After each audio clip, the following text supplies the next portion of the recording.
Buenas noches a todos, bienvenidos a el tercer encuentro de este curso de formación de formadores. Muchísimas gracias por su puntualidad, por la asistencia. Yo sé que los días viernes es complejo porque las personas viajan, quizá no están, bueno, más bien generalmente viajan, ¿no? Entonces siempre es un poquito complejo y alguna cuestión que hacer el fin de semana.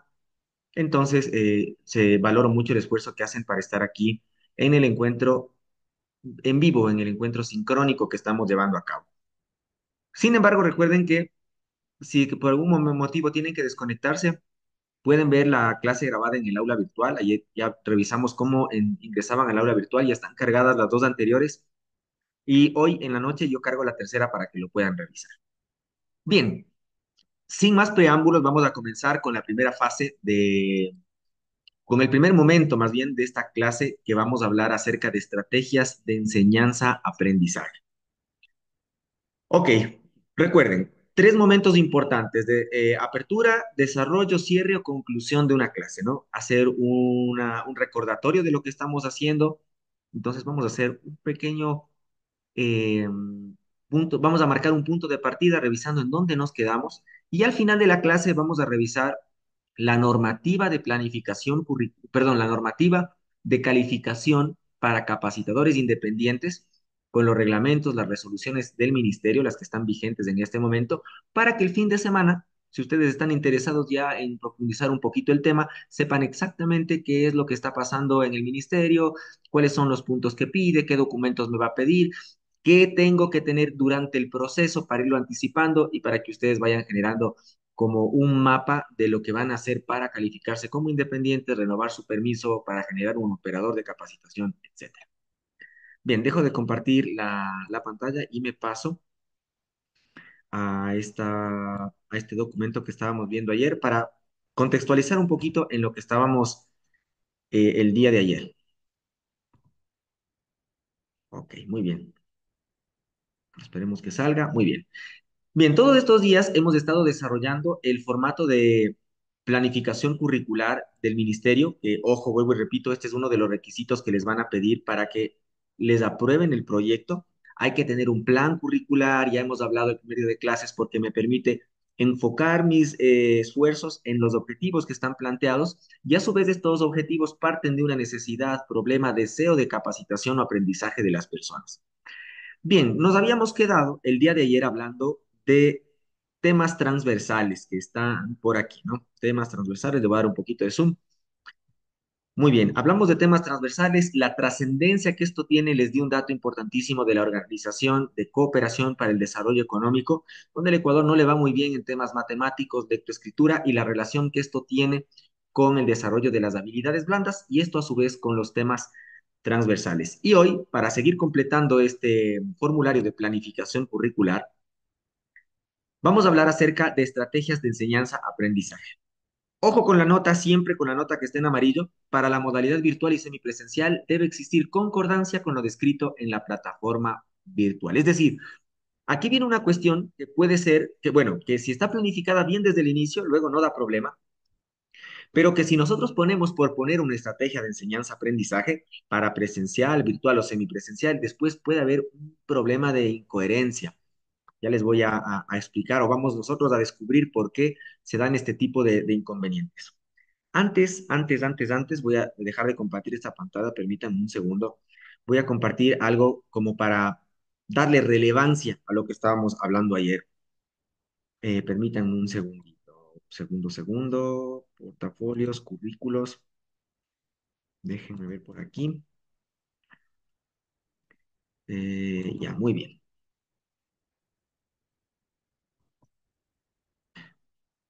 Fíjense bien. Aquí un dato interesantísimo para que nosotros podamos consolidar la idea que estábamos plantando ayer, esto de estos dos cuadraditos en planificación curricular, temas transversales y lo demás. Me acomodo, creo que estoy muy acá. Ahí estoy. Les voy a presentar en pantalla un currículo que es el currículo priorizado. Juntemos varias cosas aquí. Hablábamos del primer día de planificación curricular, macro, meso y microcurrículo, que son parte, bueno, que son elementos que el docente debería conocer, que el formador debe manejar para que su trabajo sea eficiente en función de lo que está planteado en ellos. Hablábamos ayer acerca de los temas transversales del problema que hay, los problemas económicos en el desarrollo y todo lo demás. Y cuando el Ecuador en el 2015 les decía yo tiene o da estos exámenes y le va tan mal, aparece lo siguiente. Este no es el único, ¿no? Este que estoy o voy a presentar en pantalla. Este es el currículo priorizado, fíjense, es una prioridad que nosotros tenemos. ¿En qué cosas? Después de ese examen, con énfasis en competencias comunicacionales, porque tenemos problemas de lectura y escritura, matemáticas, porque nos fue muy mal y estaba relacionado con las habilidades de resolución de problemas, planteamiento de soluciones. También competencias digitales, a pesar de que tengo entendido que en la malla curricular de la educación pública fue retirado hace algunos años ya, pero importante para que nosotros reflexionemos en nuestros hijos. Si no les están dando algo para el desarrollo de competencias digitales, no me refiero a Word, Excel, Power BI, sino competencias digitales de programación computacional, que son lenguajes computacionales como tal, y también esta estructuración de procesos para poder hacer, bueno, hay diferentes métodos, ¿no? En bloques, hay este lenguaje Swift y unos más avanzados que nosotros tenemos que desarrollar. Entonces, si tienen hijos y no están recibiendo estas clases, es posible que un curso en línea gratuito en YouTube, alguna cuestión, sea súper importante para cumplir con esto que menciona el currículo priorizado. Y también competencias socioemocionales, o sea, habilidades blandas como tal, de forma general. Este específicamente es el de educación general básica, subnivel elemental, pero hay varios, ¿no? Permítanme, déjenme ver si es que se abre otro. O sea, y todos están en el aula virtual, por cierto, ¿no? Déjenme ver, ahí está, ¿no? Es lo mismo, currículo priorizado, pero este es de subnivel medio y así sucesivamente hay distintos. Si le damos un ojo por aquí, muy rápidamente, Subsecretaría de Educación, bueno, plantea algunas cosas y con ver el índice basta y empezamos con lo que tenemos hoy, ¿no? Consideraciones legales, características del currículo, perfil de salida del bachillerato. Esto hablábamos del primer día, yo les decía, el perfil de salida del bachiller ecuatoriano eran tres cosas: solidario, innovador y justo. Solidario, innovador y justo. Y en función de eso, ¡pam! Todo el currículo.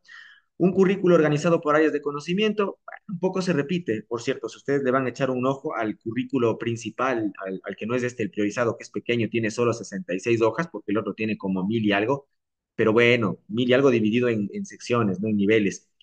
Recomendaciones para la aplicación, flexibilidad y autonomía de las instituciones, prácticamente yo veo que es la misma estructura, pero con enfoque en estas competencias matemáticas, comunicacionales, sociales y todo lo que ya hemos dicho. Muy bien, vamos a parar esto aquí. Ahora sí nos vamos a la presentación de hoy.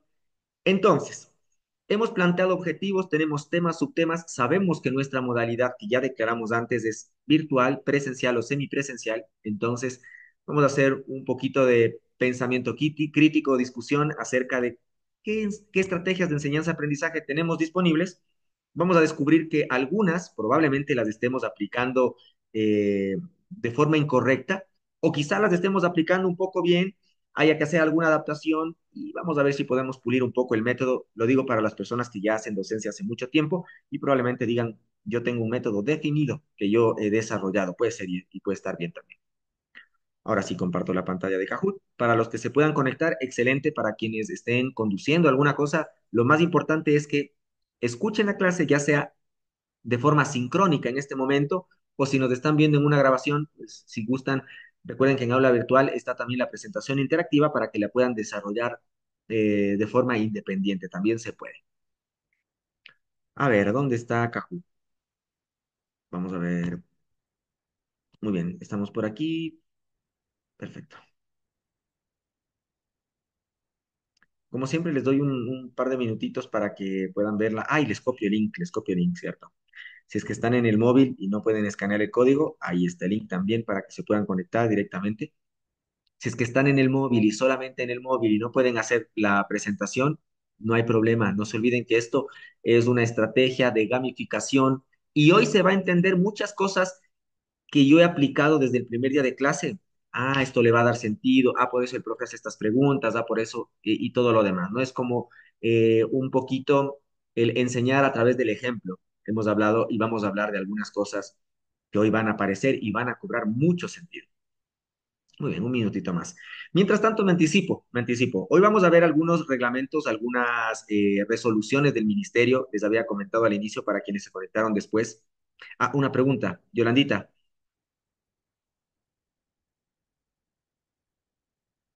Hay una mano levantada. Yolanda Silva dice ahí. Muy buenas noches. Disculpa. En el aula, sí. Una pregunta, disculpa. En el aula virtual se está poniendo las asistencias, pero lastimosamente la del primer día de clases, no me deja ponerle asistencia. ¿Cómo puedo hacer? O no importa que esa no cuente como asistencia. Muy buena pregunta, Yolanda. Más bien, mil disculpas. Yo estaba probando esta aplicación porque como el curso está aprobado virtual, en realidad no hace falta. Yo quería hacer un test porque no tenía antes como esta herramienta dentro de Moodle, pero yo la voy a ocultar para que no parezca que tienen que ponerla. No se preocupe. En realidad, recuerden, ahora que están aquí o estarán viendo la grabación, lo importante es trabajar dentro de aula virtual porque el aula virtual contabiliza el tiempo de trabajo. Si la certificación es por 48 horas y aquí recibimos en los videos 38 más o menos entre lecturas, actividades y evaluaciones, nosotros vamos a completar. Eso está planificado así. Ustedes van haciendo despacio, no se preocupen, al final yo saco el reporte y si llegara a faltar algo, pues yo les estaré molestando alguna actividad, subiré algún video extra, pero realmente eso va a pasar, ¿no? Entonces, más bien, mientras se conectan, ay, no, es que sí, le voy a desconectar a esta asistencia de aquí, porque sí, en realidad confunde un poco y ayer ya lo vi y me olvidé de ocultarle. Déjenme ver dónde está. Bueno, le voy a sacar. Ya sé cómo funciona de todas maneras.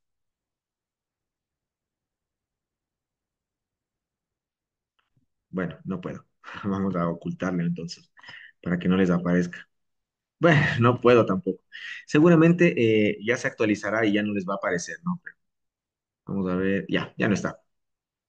Muy bien, estábamos en Kahoot. Gracias, Yolanda. Muchas gracias. Después seguro me olvido. Bien, en honor al tiempo y porque es viernes y el profe lo sabe, vamos a comenzar sin más preámbulos. Recuerden nuevamente que si por algún motivo se sale y quieren volver a ingresar, el mismo link, ¿no? No hay ningún problema. Y de paso, voy a compartirles en el grupo de WhatsApp también el link de la presentación de Kahoot, por si acaso alguien esté ahí. Ya, ahora sí, comencemos.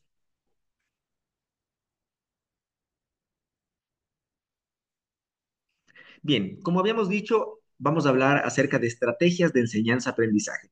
Muchos términos cuando nosotros estudiamos estrategias de enseñanza-aprendizaje se van a cruzar. Vamos a encontrar términos un poco técnicos como, por ejemplo, hoy vamos a hablar acerca de didáctica, podemos hablar acerca de metodologías, estrategias y actividades de aprendizaje. En el aula virtual hay idealmente dos libros que son gratuitos, de difusión gratuita, que están completos para que ustedes los puedan hacer cuando tengan tiempo, cuando estén profundizando en este curso. Súper interesantes. Uno de ellos que se llama Didáctica del Pensamiento Crítico, que es un curso de didáctica que en realidad lo lanzó el magisterio hace algunos años. Es muy bueno porque me permite a mí hacer una planificación curricular enfocada en el desarrollo del pensamiento crítico. Fíjense cómo se unen estas dos cosas. Ya no es solamente planificación y por ahí tenemos habilidades blandas, sino que de plano partimos o más bien cimentamos toda la planificación en el desarrollo del pensamiento crítico, que es una de las habilidades blandas que, como yo les decía ayer, a mi gusto por lo menos es una de las más importantes. En realidad, para mí, la más importante. Entonces, vamos a ver esto. Nuevamente, fíjense, yo, bueno, a pesar de que yo siempre espero un poquito hasta que se conecten, momento inicial o de apertura, desarrollo y cierre. Ya lo vamos a ver en esta presentación. Hasta este punto sabemos la importancia de planificación, temas principales y secundarios que debimos haber ya desarrollado en función de las horas del curso que vamos a dictar, cada 8 horas un tema principal, no más, no menos, y al menos nada más, dos temas secundarios por cada principal. Ayer hablamos mucho acerca de habilidades blandas, temas transversales, la trascendencia que esto tiene en el desarrollo económico, social, personal, y ahora la pregunta sería la siguiente. Atentos con esto. Tengo una idea claramente definida cómo voy a desarrollar mis clases. Algunos tenemos mucha idea, una idea muy clara. Por ejemplo, a mí, antes de ser docente formal, yo estudiaba en la universidad y a pesar de que no había ayudantías de cátedra, yo daba clases en la universidad a mis compañeros. Ponía detrás de un vidrio que tenía en la sala un papel y compré unos marcadores y daba clase. Entonces me encantaba esto de dar clases en casa, ¿no? Muchas personas, bueno, vamos a ver cuánto es el puntaje hoy. Fíjense, casi cuatro. Este porcentaje, cuando se da este curso, por ejemplo, a docentes que están haciendo un proceso de actualización de conocimientos, es prácticamente un 4,8, 4,5, es súper alto. Muchas personas tenemos una idea de cómo vamos a desarrollar nuestras clases, pero vamos a ver qué pasa. Porque no podemos dejar a la casualidad algo tan importante. Yo tengo mis temas, mis subtemas, mis objetivos, y cuando entro al aula, tengo que saber qué voy a hacer. Definir las estrategias de enseñanza es algo primordial para el formador. Ojo, no con esto quiero decir que lo que yo planifique obligatoriamente se va a cumplir, porque habíamos dicho, sí habrá momentos donde la dinámica de la clase, el tipo de estudiantes, el tipo de participantes, más aún cuando yo me estoy incorporando a un medio formativo, me va a obligar de cierta manera a flexibilizar el proceso que he planificado. Y por eso yo he puesto esta foto aquí, por ejemplo. Yo ya voy dando varios años de este curso de formación de formadores y como yo ya sabía que era posible que no funcione el método que iba a planificar, hice dos planes. Entonces dije, bueno, si lo muy colaborativo no va, me voy a ver un poco obligado a irme por el trabajo individual, algunas estrategias que me permitan pues incorporar al grupo y ahí sí continuar con el plan originalmente planteado. Pero bueno, objetivos de esta clase, definir qué son estrategias de enseñanza-aprendizaje, qué son los métodos. Vamos a ver esta clasificación desde una perspectiva específica, no quiere decir que es la única ni la mejor, pero una perspectiva de la didáctica general, ya vamos a hablar de eso. Y clasificar las metodologías de enseñanza, ¿para qué? Para que ustedes puedan seleccionar, bueno, primero identificar qué de lo que aquí acaban de contestar en esta pregunta de aquí, ¿no es cierto? Tenemos los métodos pensados, dijimos un 3,9 que es bastante alto, ¿no? Vamos a ver si es que la idea que yo tengo o lo que yo estoy aplicando actualmente en clase requiere una pulida. Y luego de que nosotros identifiquemos los puntos de mejora, podamos seleccionar la mejor o las mejores estrategias de enseñanza-aprendizaje según las características del grupo que yo voy a atender. Definir las estrategias de enseñanza-aprendizaje es obligatorio en toda planificación curricular, pero, ojo, primer día de clases en macro meso currículo, bueno, a pesar de que esto es macro mesocurrículo en el ministerio, ¿no? Más o menos. Pero si estoy en la universidad o en la escuela y lo único que yo hago cuando me incorporo a una institución es microcurrículo o sílabo, tengo que saber que en el macro y meso o en la norma institucional pueden estar definidas ciertas metodologías obligatorias. Entonces, donde yo tengo que volcarme por allá y evitar quizá el uso de algunas. Bueno, más que todo para que no tengan problemas. Luego, en libertad de cátedra se puede hacer algunas cosas, ¿no? Ya. ¿Por qué es obligatorio? Debido a que éstas me permitirán realizar el seguimiento y la verificación de los resultados de aprendizaje en función de las estrategias ejecutadas y decidir si la replanificación requiere algún cambio. Esto nuevamente enfocado en la mejora continua que yo he mencionado todos los días y hasta el último día les diré un poco. Recuerden, ciclo de mejora continua PHBA, planificar, hacer, verificar, actuar.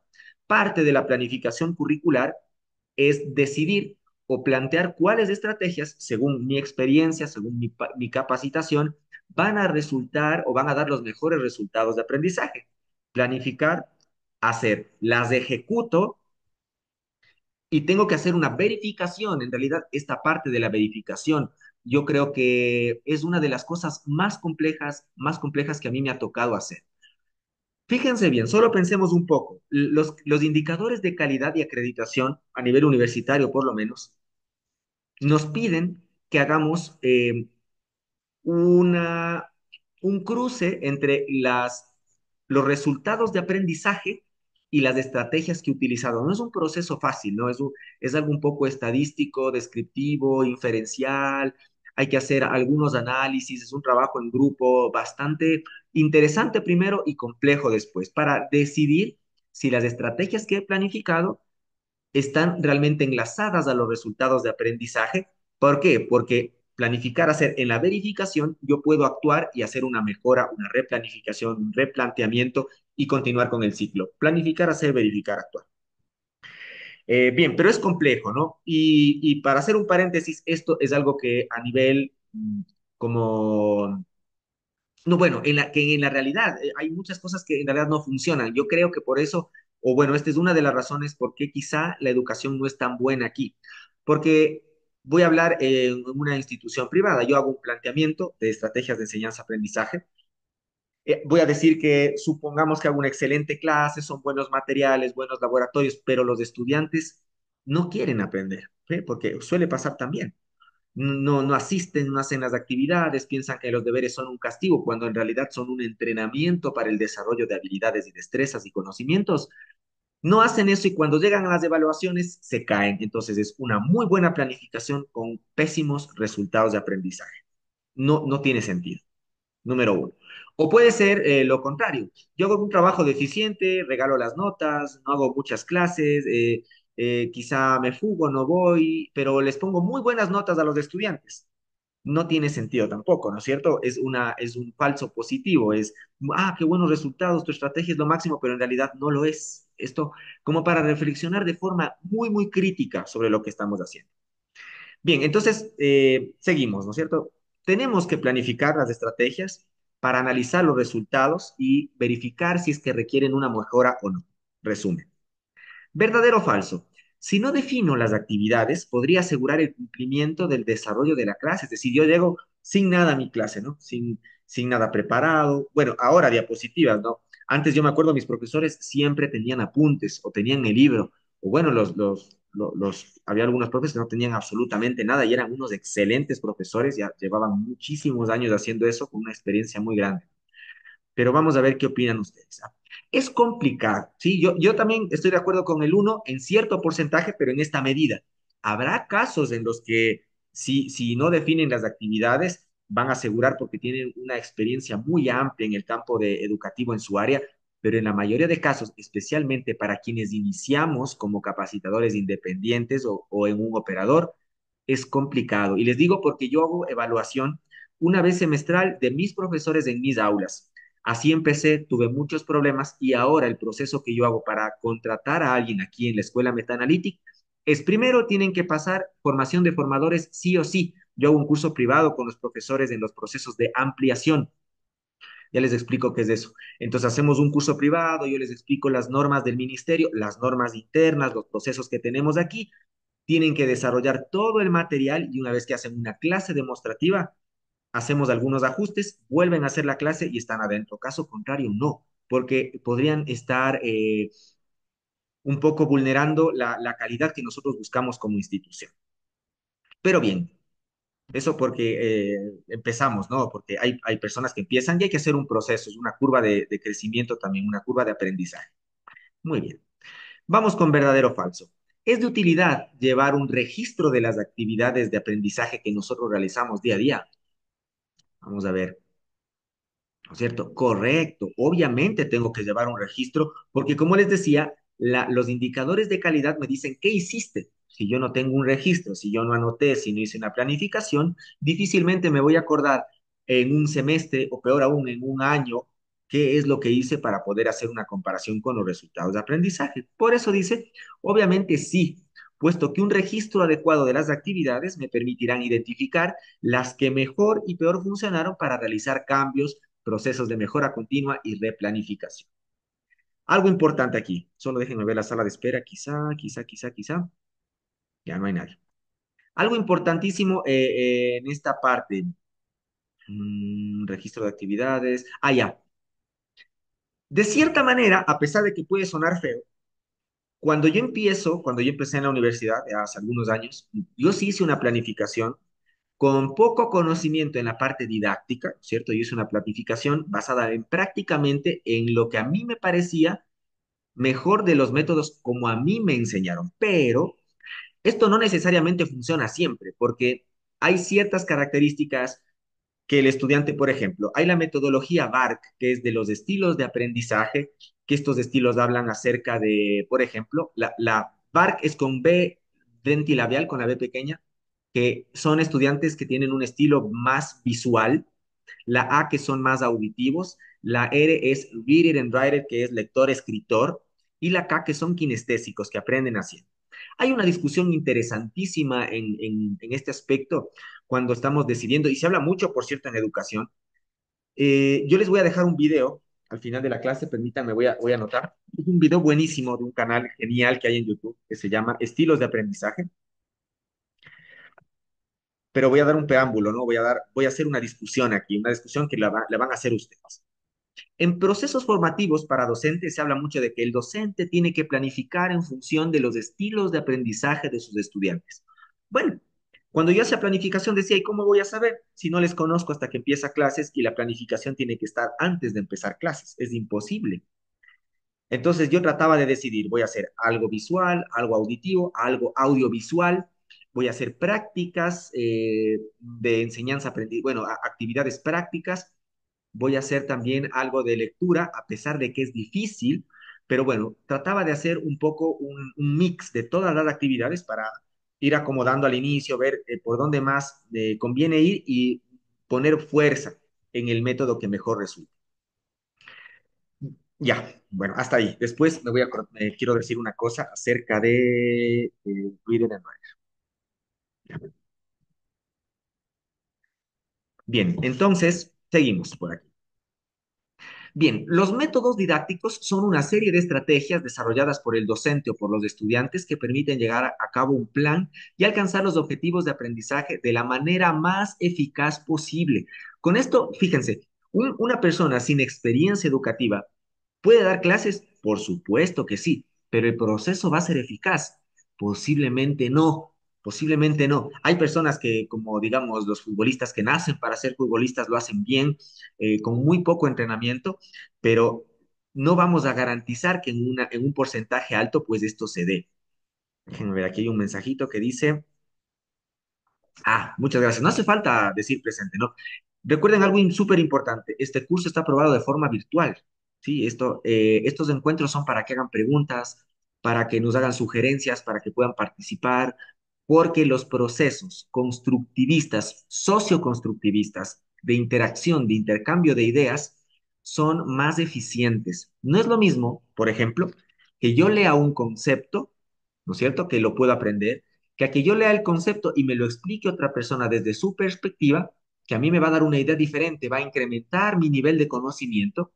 Y cuando yo hago discusión, debate, participación y pregunto en clase, eso es un proceso muy dinámico, proceso de enseñanza activo, hoy que estamos hablando de estrategias de enseñanza-aprendizaje. Entonces, esa es la ventaja de hacer estos encuentros en vivo, porque para los cursos que son aprobados en virtualidad, ustedes podrían presentar todo el contenido grabado y actividades independientes como que fuera un mock. Bien, bien. Entonces, ahora es importante saber una cosa. Cuando hablamos de didáctica, esto es un mundo. Bueno, cada tema de los que hemos hablado aquí, esto es un resumen en formación de formadores, pero este es un mundo también. Y vamos a hacer énfasis en lo que hace referencia a didáctica general. Permítanme un segundito, voy a estornudar. Perdón, desde ayer creo que tengo alergia a algo. Didáctica general. ¿Por qué hago esta aclaración? Porque a veces nosotros trabajamos con los más pequeñitos, por ejemplo, ¿no? Y con los más pequeñitos no funcionan todos los métodos de didáctica general. Ellos necesitan métodos de didáctica específica. O yo soy profesor de mate y yo necesito profundizar en métodos de didáctica de la matemática o de la química o de la geografía. Hay diferentes didácticas que nosotros podríamos aplicar en algunos casos, pero se entiende que los métodos de didáctica general aplican en mayor medida a todos los temas, ¿no? Más o menos. Habrá algunos que probablemente no. Bien, entonces yo voy a citar a un autor, ¿sí? Yo voy a citar a un autor para que se comprenda cuáles son estos métodos o esta clasificación que hace.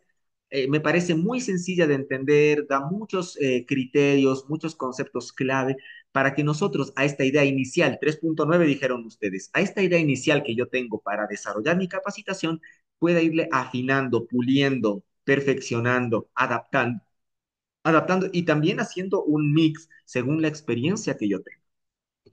Entonces, los métodos didácticos, según Roger Standard, son principalmente métodos demostrativos y su clasificación interna que ya vamos a ver, de conversación, formas de trabajo colaborativo, métodos individualizados y algunas estrategias especiales que tenemos por aquí. Vamos a ver.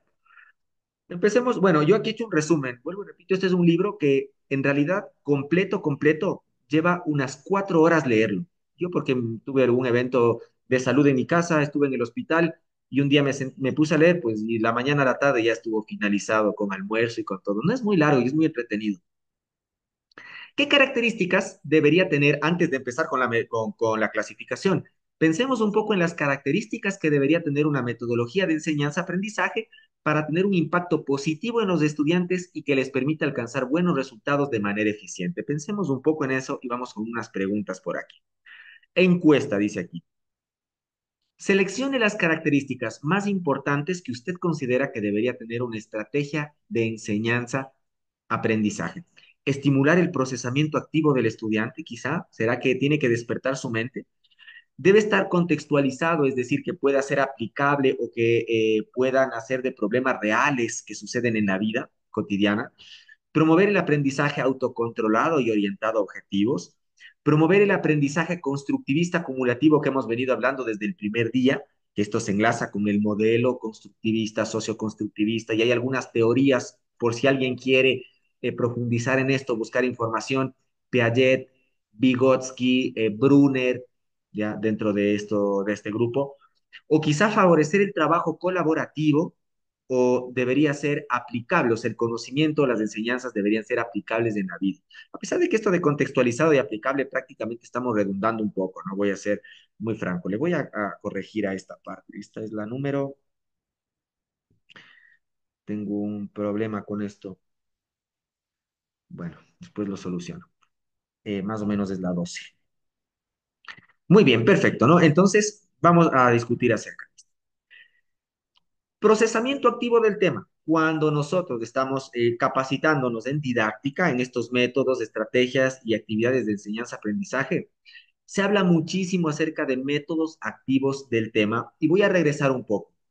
Cuando hablamos de modelos educativos en planificación, nosotros, yo les había dicho, hablamos, por ejemplo, al comienzo en la educación hablábamos de modelos tradicionales de escolásticos, el estudiante sentado, el docente, que en esa época primordialmente eran los sacerdotes, pues era silencio absoluto y era un proceso transmisivo de conocimientos, ¿no? No era constructivista porque el estudiante no construía su conocimiento, era transmisivo porque era como en mayor medida una esponja que absorbía lo que más podía de todo lo que le decía el docente. No había participación, no había discusión, no había colaboración, no había nada. Saltándonos muchos, porque voy a mencionar los más relevantes, saltamos al conductismo de Pavlov, de Skinner, si no me equivoco. El conductismo habla acerca del cambio o el manejo de la conducta del estudiante en clase, un poco esto enmarcado en la época de la era industrial, ¿no? De la revolución industrial, donde se necesitaba una conducta específica. ¿Para qué? Para tomar una pieza, bajar una palanca, siguiente, bajar. Conductismo. Se tenía que manejar la conducta de los estudiantes. Bueno, en este orden en cierta parte del planeta, porque no en todos los países se desarrolló ni a la misma velocidad ni en el mismo momento. Luego hablamos de modelos, por ejemplo, románticos, modelos de la nueva escuela americana, de la nueva escuela europea, donde se le permite al estudiante, ¿no es cierto? Nos cansamos de esta, como de la canción de Pink Floyd, Another Brick on the Wall, o sea, otro ladrillo en la pared, que los estudiantes sean todos iguales, cortados con la misma tijera, y hay una como rebelión en la educación donde queremos explotar las potencias individuales de cada persona, por eso se les conoce como modelos románticos. Nos liberamos de eso en las nuevas escuelas, pues, y buscamos explotar las potencialidades de los estudiantes. Y después aparecen los modelos cognitivistas, de una mezcla de algunos más constructivistas. Se me va el nombre de un profesor, Reuben Feuerstein, por ejemplo, que es una persona que estudió mucho los ambientes y el efecto que los ambientes, la acción del docente tienen en el desarrollo del estudiante. Déjenme anotar Robert Reuben, Roy Feuerstein. Porque les voy a pasar un video donde se van a dar cuenta, este personaje hizo una visita en el gobierno de Abdalá Bucaram. Si no estoy seguro, bueno, no estoy seguro, porque en el video aparece la ex vicepresidenta Rosalía Arteaga, no me acuerdo si ella era ministra de Educación o cuando fue vicepresidenta, pero este personaje vino acá y él es un experto, que les voy a dar un abrebocas aquí. Él hablaba mucho y desarrollaba modelos y teorías de aprendizaje para personas con síndrome de Down. Y una vez en una conferencia, él no me acuerdo de qué país es, él una vez en Inglaterra estaba dando una conferencia, y recibe una llamada de su hijo. Se va, contesta, y el hijo le informa que el nieto nació con síndrome de Down y él regresa al auditorio y les dice, tengo una noticia grande que contarles porque ahora, este momento, voy a poder probar todos mis estudios en mi propio nieto. Y el nieto sabe matemáticas, lee, escribe, tiene algunos procesos quirúrgicos también que él determina como importantes para que el niño se pueda integrar en el resto de la sociedad, o sea, para que no se sienta diferente. Y algunas cosas que son, pero de locos, ¿no? Como hablando un poquito de los métodos. Pero bueno, ¿por qué estaba mencionando esto? Porque hablamos de la inactividad que había antes en los procesos formativos hasta la actualidad, donde lo que se busca es que el estudiante realmente esté despierto, esté buscando, esté leyendo, investigando, en realidad que sea un personaje activo del proceso de enseñanza-aprendizaje. Bien, dice aquí, el docente introduce a sus estudiantes en el tema de estudio, cuestionando sus experiencias a través de preguntas y planteamiento de problemas. Los alumnos no solo son, como en la antigüedad, receptores de la información. Ah, bueno, o sea, yo tampoco quiero decir que lo antiguo era malo, ¿no? En su época y tendrá ciertas ventajas, habrá momentos donde sea necesario quizá transmitir un poquito de la información, pero en la mayoría de casos, pues nosotros tenemos que tratar de dar pistas, así como yo les digo este caso de Robert Feuerstein, por ejemplo, o hablamos de los estilos de aprendizaje que en realidad suenan interesantes, parece que tienen sentido, pero probablemente no del todo. Número dos, hablamos de la contextualización del tema. Bueno, yo debería cambiar esto. Es más, mi hermana, que recibió el curso la semana anterior, me decía, yo le cambiaría esta diapositiva, ñañito, y es verdad, suena un poco mal esto de aquí. Contextualización, yo no quiero desmotivar esto. Es complejo a veces contextualizar lo que estoy enseñando. Para mí aquí es fácil, porque yo hablo de problemas de familia, problemas económicos, pero en mis otras clases, por ejemplo, yo doy física, ¿no? Entonces, ¿cómo contextualizo ciertos problemas de física, de magnetismo o de fuerzas o de movimientos rectilíneos uniformes, circulares, parabólicos? Contextualizar eso no es tan fácil como para que el niño realmente se convenza. Sí son aplicables en la vida real, sí hay, sí se da, pero en realidad no es tan claro para las personas. Por eso digo, la contextualización es importantísima, pero es compleja, ¿no? Recordar, como dice aquí, es difícil recordar conocimientos o destrezas aprendidos teóricamente que no se han utilizado en situaciones prácticas. Es necesario vincular el conocimiento o la habilidad a una situación real de la vida. Eso es contextualización, ¿ya? Pero bueno, anoto esto es más, voy a anotar contextualización porque le voy a quitar eso de si no es imposible, eso no me gusta a mí tampoco. Número tres, aprendizaje autocontrolado y orientado a objetivos. El docente puede incorporar la retroalimentación invitando a los estudiantes a hacer preguntas o cuestionándose a sí mismo. El aprendizaje debe ser autorregulado y estar orientado a objetivos. Si nosotros hemos seguido el esquema de planificación, no vamos a tener este problema porque antes planteamos objetivos en función de la problemática, de los perfiles de egreso, en función de las necesidades. Por ejemplo, yo tenía una estudiante que era chef y ella decía, yo voy a dar un curso y me gustaba muchísimo el nombre, ella decía, de patrimonio intangible se va a llamar. Y yo decía, ¿a qué hace referencia? Y me decía, voy a dar un curso de gastronomía ecuatoriana. Eso es el patrimonio intangible. Que no se pierda las recetas de típicas, ¿no? Tortillas, yaguar locro, qué sé yo, tantas cosas que hay deliciosas en nuestro Ecuador. Entonces, si partimos de objetivos, lo que tenemos que hacer aquí es incorporar a esos objetivos procesos de metacognición, se llama, ¿no? Que me gusta muchísimo la metacognición, es por eso, es más, de ahí nace el nombre de la escuela, pero procesos metacognitivos, preguntarnos, ¿qué hice mal? ¿Qué hice bien? ¿Y qué de lo que hice bien puedo mejorar? ¿No? Esos son procesos metacognitivos. Hacer un análisis de, este era el objetivo inicial. Esto tenía que alcanzar. ¿Lo logré en qué medida? ¿No es cierto? A eso hace referencia. Promover el aprendizaje constructivista y acumulativo, de lo que ya les he venido diciendo. Los conocimientos previos que bueno, están vinculados a evaluación diagnóstica si yo empiezo el curso. Los conocimientos previos y motivación determinan lo que un estudiante puede aprender en una clase. Si el estudiante no tiene conocimientos previos, está totalmente perdido, desmotivado, no va, y no solamente desmotivado, sino que él se va a ver como un personaje extraño en la clase que no entiende, que no participa, que no pregunta. Las actividades deberían permitir construir nuevos conocimientos sobre los previamente adquiridos. Constructivismo acumulativo. Voy enlazando todo lo que voy presentando en la clase. No siempre se da así, obviamente, si hay temas que son sueltos, sueltos, ¿no? Pero aquí, por ejemplo, nosotros hemos tratado de construir los ladrillos, planificación, temas transversales, estrategias y todo para que nosotros podamos comprender de forma fácil de lo que se trata esta clase. Favorecer el trabajo cooperativo. Volvemos al día de ayer, habilidades blandas, trabajo cooperativo, trabajo en grupo, discusión crítica. Los conocimientos se forman y se desarrollan en un contexto social realmente. Esto en ciertas teorías, no es de todo, ¿no? El conocimiento se forma y se desarrolla en contexto social cuando yo intercambio con personas y también de forma individual cuando yo estoy haciendo una actividad y me equivoco y aprendo, también se genera el conocimiento. Pero trabajando juntos, comparten sus opiniones, aprenden a ver el problema desde perspectivas de los otros, reflexionan sobre lo que han aprendido. Yo voy a decir de mi experiencia, los trabajos colaborativos en realidad son eh, tan potentes como los individuales, pero mucho más eficientes. ¿Sí?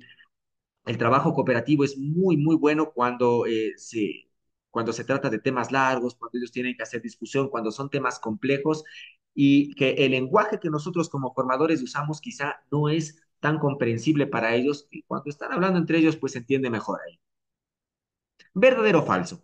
Ahora, todas las actividades que yo conozco cumplen con todas estas características por sí solas, es decir, yo voy a hacer exposición todo el año y voy a estar haciendo participación en clase, trabajo colaborativo, pensamiento crítico, todas estas. ¿Será que todas las actividades cumplen con todas las características por sí solas? Falso, no todas las actividades cumplen con estas características. Habrá actividades que fomenten el trabajo colaborativo, habrá otras que fomenten el trabajo individual, que es otra de las dimensiones que el estudiante debe desarrollar también. Esto como una reflexión, porque nosotros debemos procurar tener una matriz, o sea, una oferta o una lista de estrategias de enseñanza-aprendizaje variado, que sea visual, que sea auditivo, que sea kinestésico y que sea de lectura y escritura también. Voy a hacer una pausa pequeñita aquí. Alguna vez recibimos nosotros un seminario de unos expertos europeos en educación y alguien planteaba, ¿no? Y decían, qué difícil que es, nosotros, la persona que hizo la pregunta decía, aquí en el Ecuador es dificilísimo hacerle leer al estudiante. ¿No? Entonces, este profesor, que era un doctor ya mayor, él decía, no piensen que solamente aquí sucede eso. En las universidades españolas sucede lo mismo. Es complejo que el estudiante en realidad lea. Y decían, ¿cuál es la solución? Porque está dicho, pero de sobra, y está investigado que la lectura y la escritura son súper importantes para el desarrollo de las personas, para el desarrollo cognitivo, para las herramientas de comunicación y demás. Y él decía, tenemos que fomentar la lectura y la escritura, pero hay que transformar los textos extensos en microtextos. Un ejemplo de esto que está en nuestra aula virtual. Tema número 1, hay una lectura que dice lectura complementaria. Es una parte, vamos a decir, importante del libro, ¿no? Creo que tiene 30 hojas, no sé. Pero la instrucción dice leer de la página 10 a la 14. Entonces, cuando este texto es extenso se convierte en 3, 4, 5 hojas, es más fácil que el estudiante que no tiene esta cultura de lectura, pues se incorpore. Y de a poco nosotros vamos ganando esto en nuestros estudiantes. Es un trabajo riguroso, ¿no? Yo creería que esto de la lectura es algo transversal también. Pero bueno, no cumplen con todas. Tengo que tener una diversidad en las estrategias que yo idealmente vaya aplicando en mis clases. Se pueden aplicar todo tipo de actividades a cualquier entorno formativo presencial, virtual, híbrido, semipresencial. Vamos a ver qué opinan ustedes. Acuérdense de la nota que decía el esquema de planificación. Las estrategias tienen que tener coherencia para las modalidades virtual y semipresencial con el material que se presente. O sea, por muy bueno que sea, habrán cosas que yo no puedo hacer. No se puede aplicar todo en todos lados. Bueno, o sea, se puede sí, pero vamos a pensar en los resultados que tiene. Les voy a dar un ejemplo de esto en lo que yo caí. Año 2022, ¿no? Yo estaba empezando a dar este curso en una escuela, habían algunos cambios que hacer. En otra escuela como que tiene la misma figura de operador de capacitación. Yo empecé con el curso y obviamente hablo mucho en mis cursos de educación acerca del trabajo colaborativo, del trabajo en parejas, de la participación en clase y planifiqué actividades, ¿no? Me fue tan mal que tuve que retirarlas del plan académico porque en la naturaleza de estos cursos de formación de formadores no hay mucha participación. Esto no es una crítica como para alarle las orejas, por cierto, no. Esto es una observación. Pero hemos dado tantos cursos y han habido unos muy participativos al punto que nos hemos extendido hasta las 9:30 de la noche porque hay participación, hay discusión, hay planteamientos de realidades distintas que nos permiten analizar lo que yo estoy planteando en clase desde diferentes perspectivas. Ayer alguien hablaba y decía, las habilidades blandas son diferentes para los profesionales de ciertas áreas. Me parece interesante también. Nosotros tenemos que estar preparados para afrontar los retos que se van a presentar, por ejemplo. Muy bien. Bien, como ustedes han dicho, no hay actividad perfecta ni todos los entornos permiten desarrollar cualquier actividad tampoco. El formador, nosotros debemos seleccionar las que mejor respondan al tipo de contenido y de participante para obtener los mejores resultados y realizar las adaptaciones, cambios y mezclas que consideren necesario a fin de armar su estrategia de enseñanza-aprendizaje. Muy bien. Es decir, cuando ustedes respondieron 3.9 al inicio, ¿tenemos idea de lo que vamos a hacer en clase para ejecutar, para llevar a cabo los temas que hemos propuesto? Yo estoy de acuerdo con ustedes, pero probablemente haya que pulir, haya que hacer alguna mejora por aquí. Vamos a ver. Ahora bien, ¿cuál o cuáles actividades se desarrollan en mayor medida en las clases? Vamos a hacer opinión aquí. ¿Exposición del docente hacemos? Probablemente hacemos demostraciones, trabajo colaborativo, resolución de problemas, trabajo autónomo, proyectos. Vamos a ver qué opinan ustedes. Por cierto, yo pongo solo 6 porque esta aplicación de Kahoot eh, en la versión gratuita y pagada solo me permite poner 6 opciones. Muy bien. En mayor medida estamos identificando que nosotros hacemos mucha exposición docente, por ejemplo, en mi caso, en este preciso momento es una exposición oral, algo demostrativo también, porque vamos llenando el formulario, ya vamos a ver de qué se trata. Hacemos trabajo colaborativo, mucho trabajo colaborativo también. Resolución de problemas sería bueno, no es tan común, no siempre tiene una puntuación alta, pero veo que en este grupo sí. Trabajo autónomo y proyectos también. Muy bien, tenemos algunas que en nuestro entorno, en nuestro medio, desarrollamos con mayor frecuencia. ¿Estoy seguro de cómo se aplican estos métodos de forma técnica? Sí, al 100%. ¿Lo deduzco de mi experiencia como estudiante? Realmente no. ¿O considero que todos los métodos son empíricos? Es una buena respuesta también. Ya vamos a argumentar sobre aquello. Permítanme, voy a ver la sala de espera. Muy bien. Estamos los que somos los que estamos, los que vamos a pasar. Ah, mentira. Muy bien. Fíjense bien. Y esto es una cosa que pasa siempre. Lo deduzco de mis experiencias, por lo general, estadísticamente en todos los cursos que hemos dado, siempre tiene la mayor puntuación. Qué bueno que muchas personas estén seguros de la forma técnica en cómo se realizan, pero somos conscientes de que un grupo importante lo deducimos de nuestras experiencias. Voy a argumentar algo a esto que dice, considero que todos los métodos son empíricos, porque hoy no tiene votos, pero sí suele tener, y es que ustedes se van a dar cuenta que probablemente los métodos, bueno, sí, ahora hay un desarrollo didáctico muy técnico, pero al inicio fueron muy empíricos, o sea, no empíricos desde un punto de vista negativo, sino empíricos desde el punto de vista que nacen de la práctica. Eso quiere decir empírico, lo práctico, ¿no? Yo voy aplicando y digo, ah, el método va por acá. Sigo aplicando y digo, ah, necesito un ajuste por aquí. Porque al final sí hay una técnica definida, pero para que nosotros hagamos una adecuación al grupo específico, va a ser una parte empírica también, va a requerir de práctica, corrección, ajustes, y nosotros vamos mejorando, adaptando y algunas cuestiones más por aquí.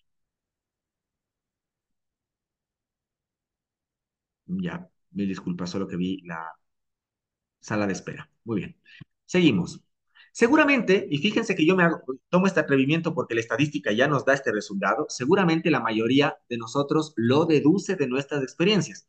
Y tenemos que saber que hay detalles técnicos que nos permitirán optimizar dichas actividades de aprendizaje para mejorar los resultados. Déjenme, esta también le voy a cambiar por aquí, no me gusta, redunda aprendizaje. Esta es la 24. Bien, y esta imagen no está de gana aquí. ¿Qué significa esto? Más o menos para esquematizar lo que suele suceder. Voy a decir que esta línea vertical es la calidad de la clase, ¿no? En planificación, las estrategias que yo hago y todo lo demás. Y esto es la línea del tiempo. Suele pasar que yo hago una planificación, al inicio tengo poca experiencia, pero hago esta planificación, cometo errores y identifico que tengo que hacer ajustes. Llego a este punto que está un poquito más abajo. Mejoro, replanifico, replanteo y elevo la calidad de mis clases. Pero yo tengo que tener cuidado.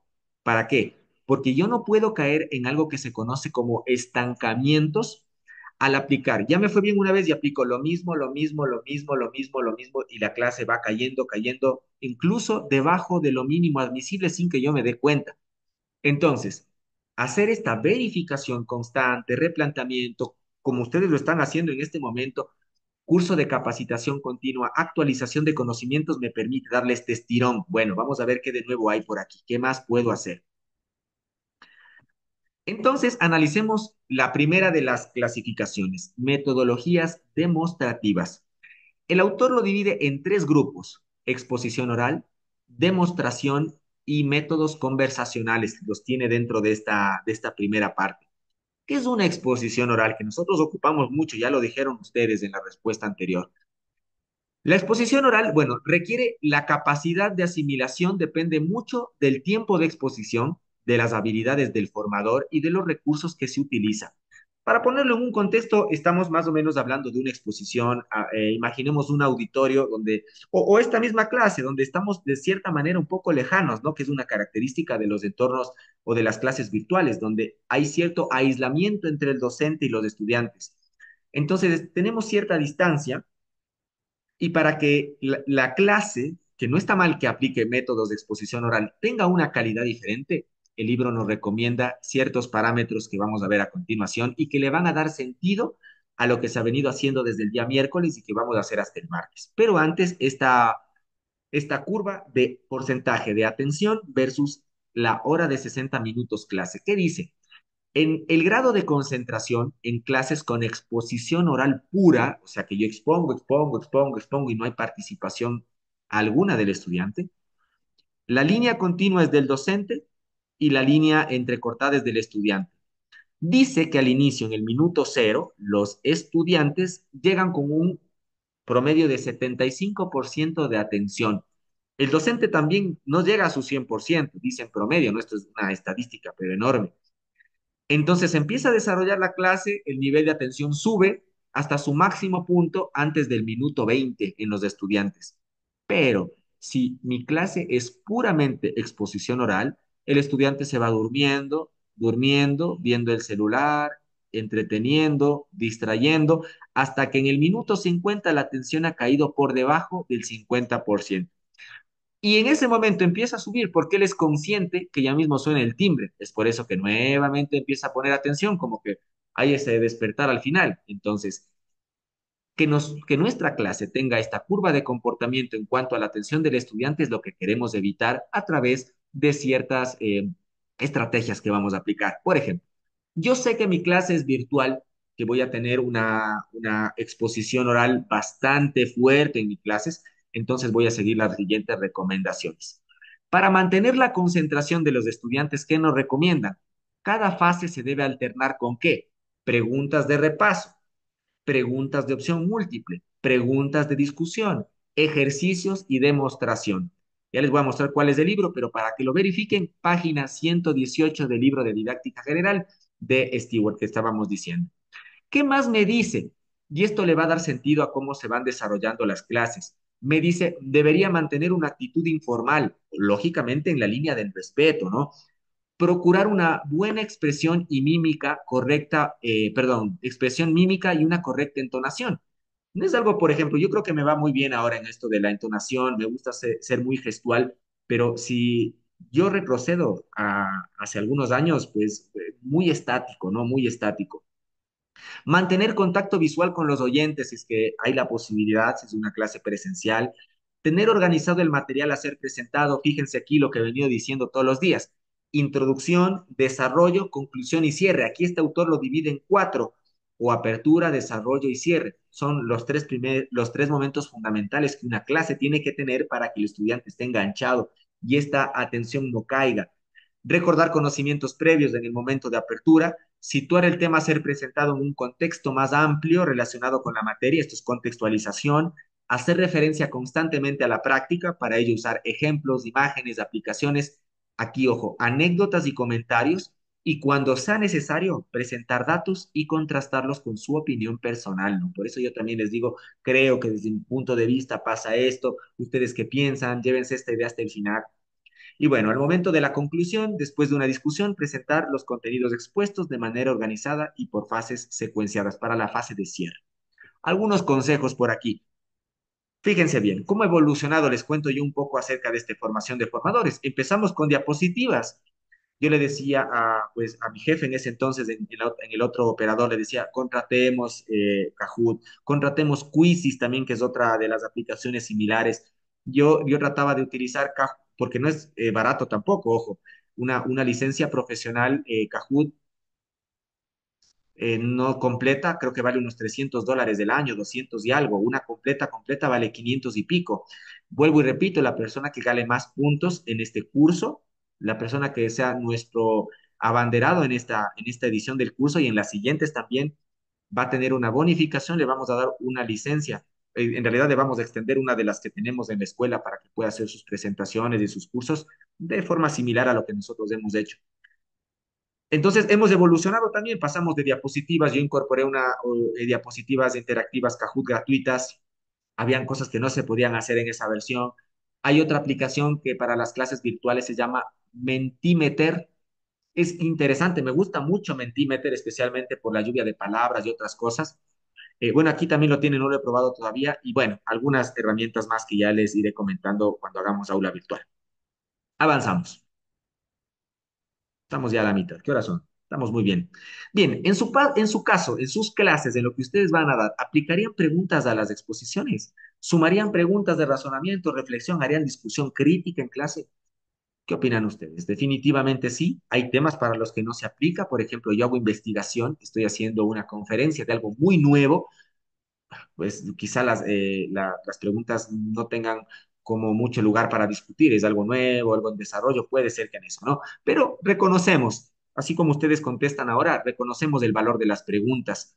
Si alguien, la persona que puso no aplica para mi tema, nos puede comentar en un mensaje brevemente de qué se trata el tema que va a exponer, sería buenísimo para que lo podamos incorporar a la clase, ¿no? Y a las siguientes también, que me gusta a mí mucho citar a mis estudiantes de las anteriores generaciones.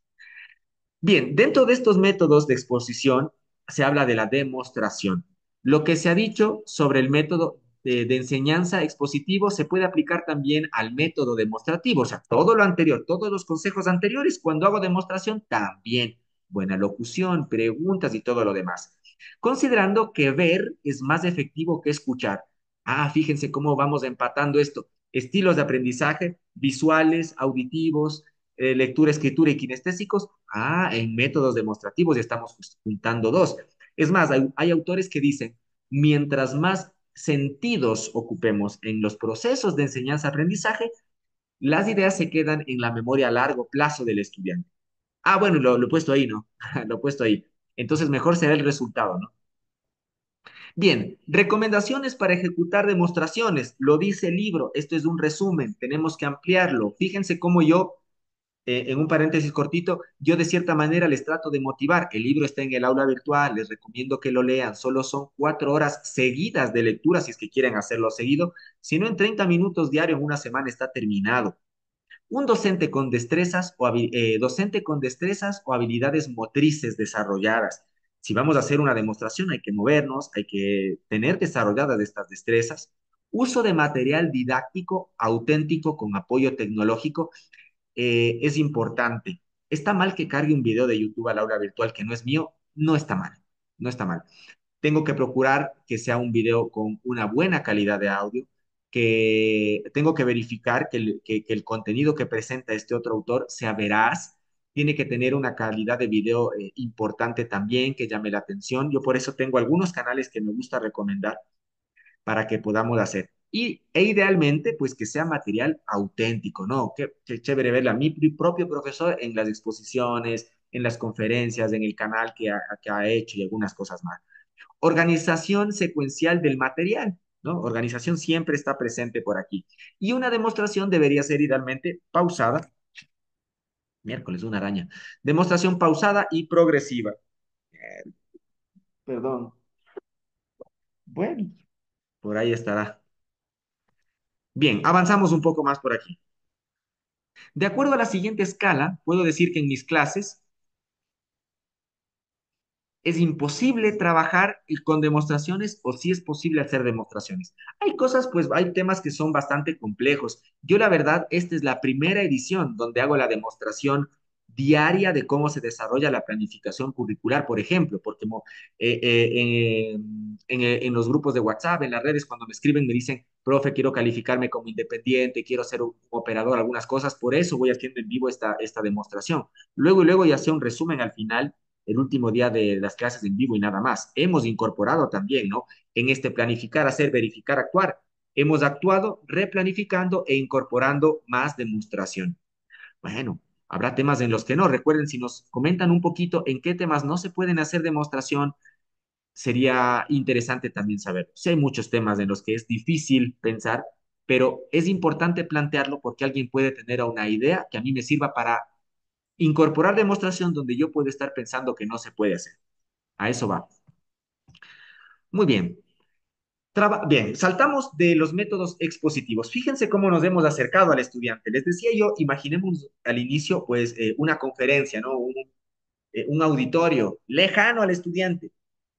Trabajo, exposición oral. Nos acercamos un poco y hacemos trabajo demostrativo, donde el estudiante tiene que estar cerca, tiene que observar.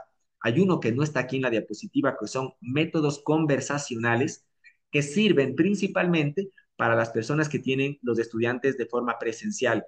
Habla también de las ventajas cuando son jóvenes, porque al ser grupos más pequeños, donde yo puedo hacer literalmente la exposición de clases a través de conversaciones, me permite identificar ciertas cosas que en un auditorio va a ser complejo.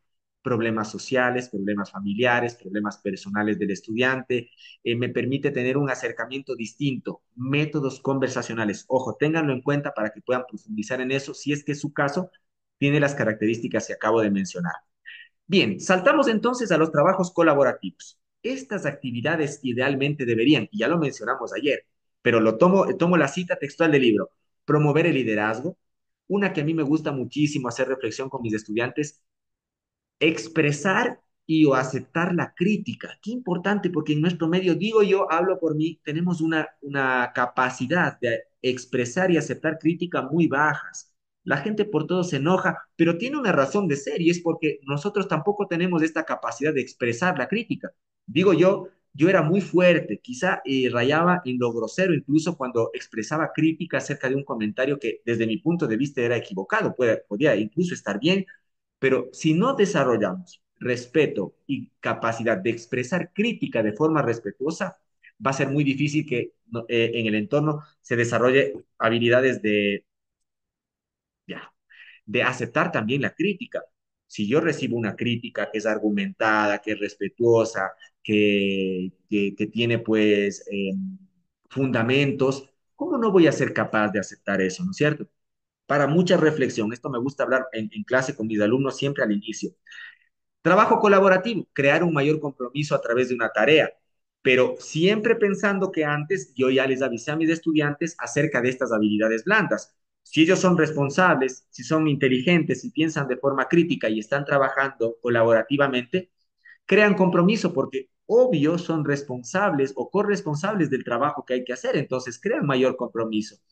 Transfieren lo aprendido a nuevas situaciones, aprenden a hacer preguntas sobre el tema de estudio. ¿Por qué? Porque en clase quizá yo tengo recelo de hacer la pregunta, pero cuando trabajo de forma colaborativa y estoy con mis compañeros, va a ser más fácil. Yo empiezo a hacer preguntas, que por cierto no es una destreza tan fácil de desarrollar. Las personas inteligentes, las personas que se expresan, que se comunican, tienen facilidad para hacer preguntas, ¿no? Eso es algo que hay que trabajar. Mejorar los métodos de estudio. Yo estoy trabajando con mis compañeros y veo que mi compañera, mi compañero, les va mucho mejor leyendo, les va mucho mejor haciendo prácticas. Lo intento también. Incorporo, mejoro los métodos de estudio. A mí me sirve hacer un resumen. Yo trabajo con cuadros conceptuales. Ah, perfecto. Voy mejorando mis métodos de estudio de forma crítica en un metaanálisis de hacer esta actividad que decíamos antes, ¿no? Motivar, mejorar el rendimiento mediante la colaboración, entre otras. Trabajo colaborativo. Pero trabajo colaborativo como tal, en realidad engloba algunas estrategias dentro. Este es el método de trabajo colaborativo. Dentro de esta metodología tenemos los tipos de trabajo colaborativo.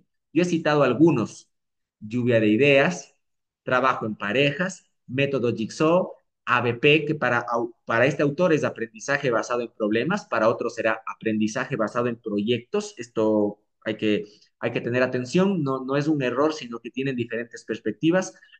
No es lo mismo tampoco. Juego de roles y simulación, estudio de casos reales, hay un sinnúmero de formas de trabajo colaborativo. Ahora viene una pregunta interesante que me gusta hacer a mí en clase. ¿En qué medida consideran que han aplicado o estudiado mediante trabajo colaborativo, mediante trabajo en grupo, o han aplicado alguna de estas estrategias que hemos hablado aquí? Fíjense que vamos a caer en un error que es importante de analizar para que ustedes cuando vayan a hacer trabajo en grupo tomen la decisión correcta. Lo cito, me gusta citarlo en clases porque es uno de los posibles puntos de mejora más frecuentes que hay cuando yo estoy invitado a una revisión de pares, a una evaluación docente. Ya, muy bien. En promedio yo me atrevo un 4,6, puede ser, bueno, un 4,2. Sabemos que hacemos mucho trabajo colaborativo. Ahora la pregunta es, ¿les ha pasado que los estudiantes en trabajo colaborativo, en trabajo en grupo, dividen el trabajo y luego arman una especie de Frankenstein incomprensible? Esta parte para ti, esta parte para ti, esta parte para ti. Nos vemos 5 minutos antes de la clase para juntar las diapositivas. ¿Pasa o no pasa eso? Vamos a ver si a ustedes les ha pasado. A mí me pasa muchísimo. Me pasaba más, ¿no? Ahora me pasa un poco menos, pero me sigue pasando. Bueno, aquí está totalmente, ¿no? Esto pasa, es una como parte de la naturaleza de nuestro entorno formativo. Ahora, dentro de este contexto, fíjense bien, en realidad no está mal del todo que hagan esto. Eso en parte es, más bien, eso es parte de la metodología Jigsaw, que en español es rompecabezas, pero debe cumplir en realidad, para estar bien aplicada, los siguientes puntos. Se aplica primero a trabajos extensos, no se aplica a cualquier tipo de trabajo. Se divide el trabajo para cada miembro del grupo. Cada estudiante presenta lo que preparó dentro del grupo, porque es importante que el grupo en su totalidad comprenda el todo del trabajo que se ha investigado. Dentro de esta presentación se desarrolla discusión crítica y se discuten ideas diferentes, se juntan argumentos, es decir, se da literalmente un proceso de construcción, de constructivismo, de construcción del conocimiento, y se debe evaluar individualmente a todos los miembros del grupo. Estos son los pasos técnicos que el libro de didáctica me dice que debería yo hacer. Luego pueden hacer exposición general, luego se puede hacer muchas cosas, pero técnicamente esto debería pasar porque, vamos a suponer, no se discute o cada estudiante no presenta lo que preparó. ¿Qué sentido tiene? Se desarrolla discusión crítica y se discuten ideas. Si no discuten, si no hay argumentación, se van a dormir, ¿no es cierto? No va a haber un aprendizaje, no va a haber este constructivismo social del que estamos hablando. Si yo no evalúo individualmente, pues la persona que no hizo nada no se va a ver motivada para trabajar, ¿sí o no? Entonces, hay muchas cosas que nosotros podemos ir pensando dentro de lo que se hace. Además, el trabajo colaborativo permite, como ya habíamos dicho, desarrollar destrezas sociales y alcanzar objetivos cognitivos.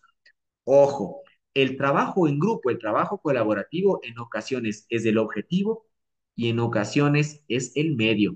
¿A qué hago referencia con esto? Vamos a ponernos en un contexto, en una situación real. Yo llego a una clase, un curso nuevo, es un semestre en la universidad, por ejemplo, primer nivel que a mí me pasa, porque yo doy clases de matemática y física también. Llego y no se conoce nadie con nadie. Nadie habla, nadie dice nada, todos tienen ese recelo. Entonces, yo no tengo conformada la comunidad de aprendizaje, no está consolidada como tal. Entonces, si yo quiero hacer discusión crítica, va a fracasar. Si yo quiero hacer trabajo colaborativo, va a fracasar. Entonces, en ese momento, cuando yo quiero conformar, consolidar esta comunidad de aprendizaje, es el trabajo colaborativo es el objetivo. Vamos a hacer trabajo colaborativo para conocernos, para intercambiar un poquito de ideas ahí, no abordando de lleno los temas principales secundarios de la clase per se, sino que un trabajo colaborativo para consolidar el grupo, ¿no es cierto? Y una vez que ya se conozcan, que hayan generado vínculos, que sepan sus aficiones, algunas cuestiones, ahí sí el trabajo colaborativo es el medio a través del cual yo voy a enseñar mis temas principales, secundarios, habilidades blandas y demás.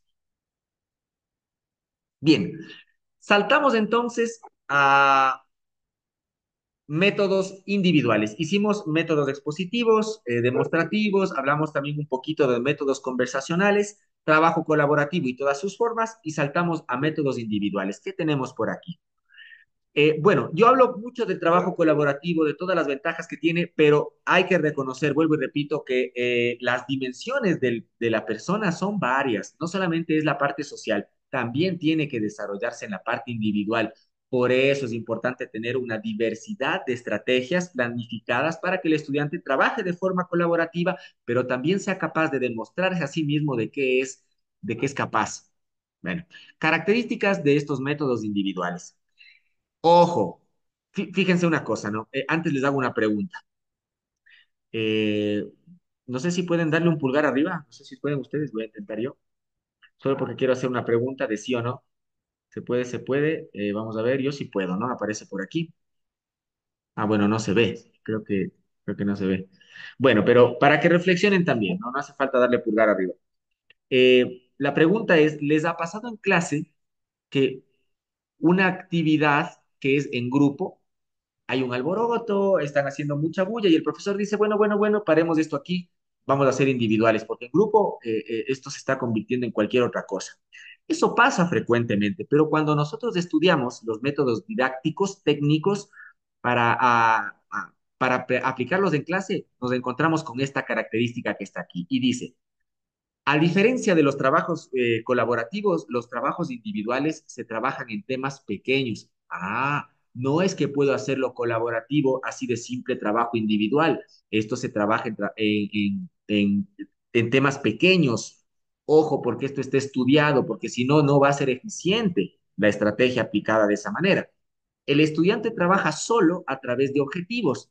Bueno, esto no quiere decir que antes no hay objetivos, antes también hay objetivos, pero tienen que estar claramente definidos también aquí. Se requiere amplia cantidad de material didáctico. ¿Por qué? Porque el material didáctico que utiliza el estudiante reemplaza a la interacción social que en el trabajo colaborativo tenía. Utiliza aplicaciones, hace algunos, bueno, material didáctico como tal, ¿no? Ocupa material didáctico porque es esa interacción ya no con otras personas, sino con materiales. Debe realizarse autoevaluación, lo que habíamos dicho.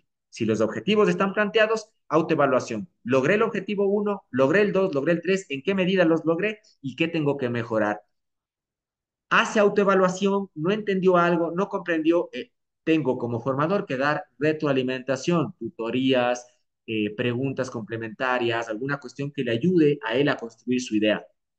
Y obviamente para esto tengo que desarrollar rúbricas y debe haber apoyo docente ocasional. Fíjense, trabajo duro para los que hacemos docencia aquí.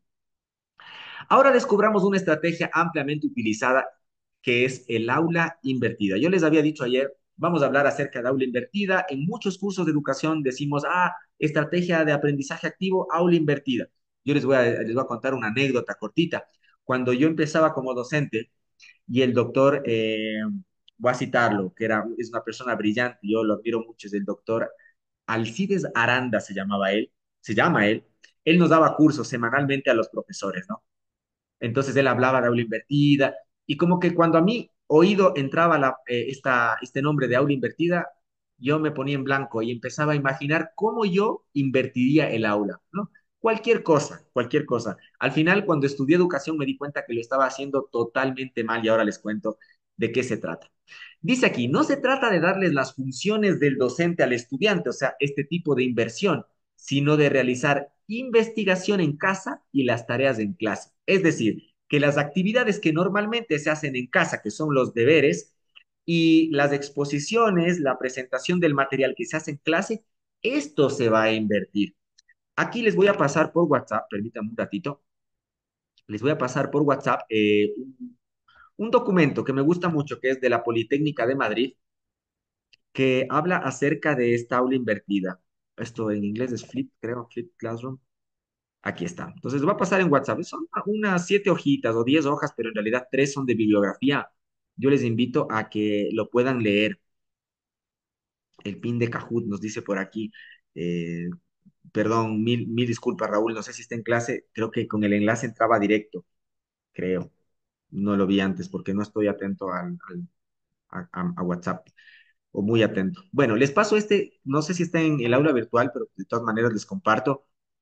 Ah, para que lo puedan profundizar. Bien, yo les resumo un poquito para que les llame la atención, les interesa un poco de lectura aquí.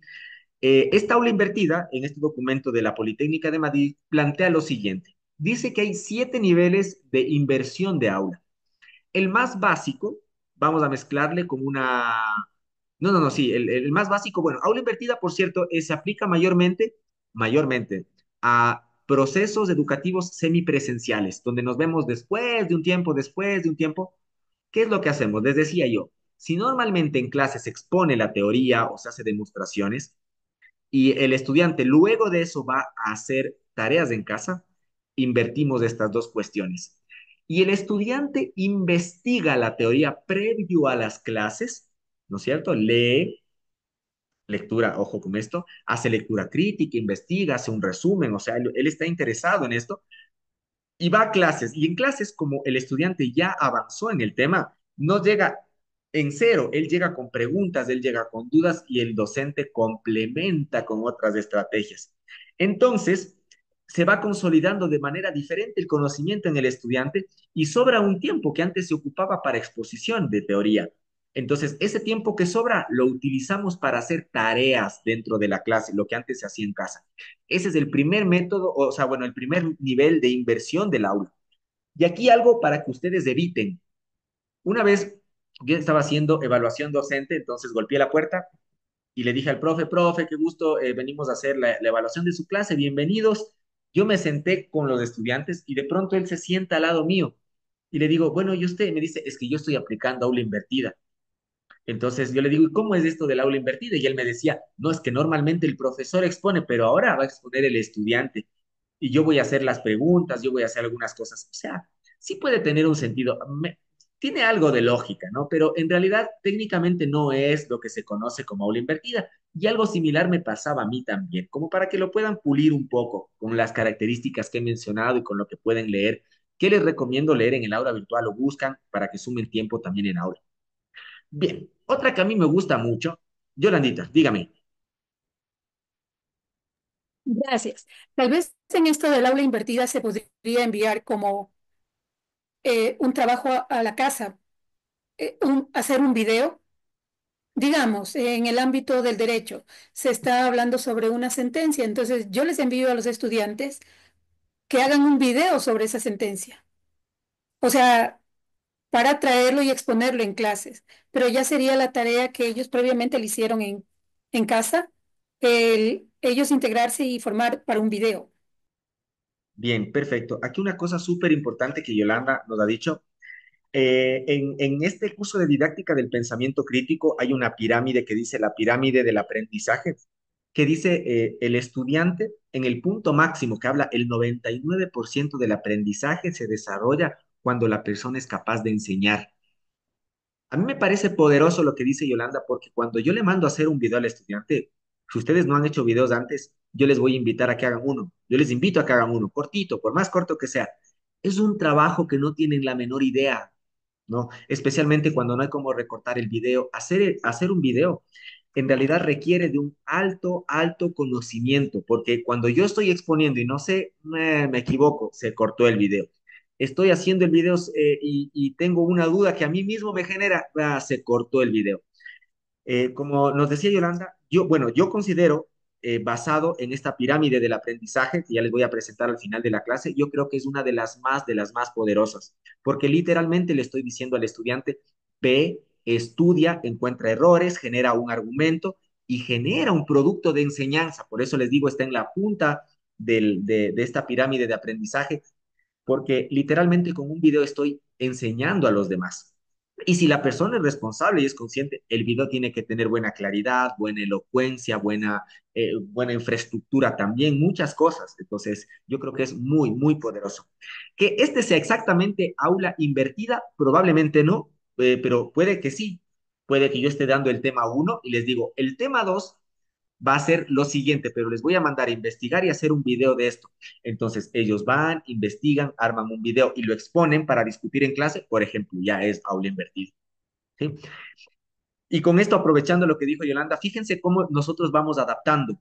¿Es, eh, ¿Es práctico, es empírico la didáctica que yo realizo? Por supuesto que sí, pero parte de una base técnica para que yo empíricamente, a través de la práctica y la ejecución, lo pueda ir puliendo. Eso sí es cierto.